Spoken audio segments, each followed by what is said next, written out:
Continuing our team coverage tonight, as the positivity rate hovers around the 4 to 6% mark, many are worried that the numbers could spike as college students coming from all over the country return home for Thanksgiving.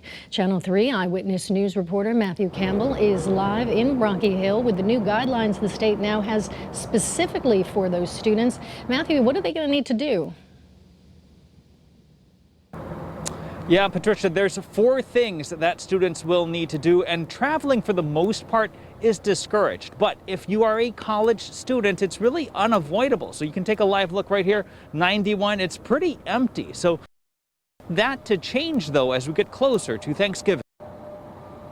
Without her parents and hometown friends, it won't be the normal Thanksgiving at the Mitchell home in Ridgefield, but Mom Heather is just glad she'll have her husband and 2 sons under the roof. It's just going to be us. So it'll be, the 4 of us.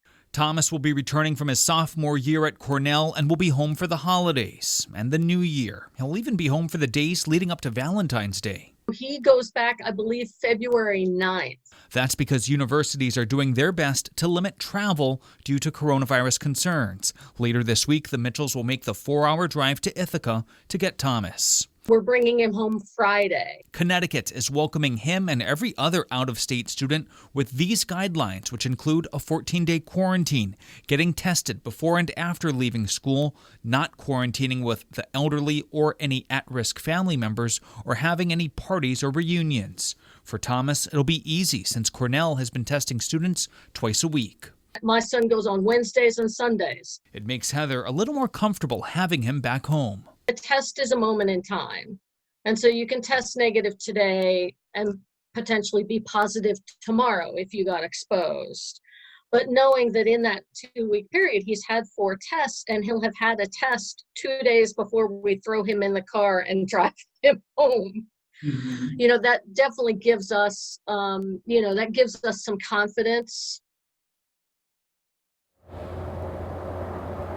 All right, I want to now show you this map from COVIDexitstrategy.org. Nearly every state is what they're calling uncontrolled spread. So you may be wondering, what's the big deal if we do travel from one infected part of the country to another? Doctors say even though Connecticut is seeing a spike, it's not as bad as we're seeing in other parts of the country, and that's why it's so important to limit the spread.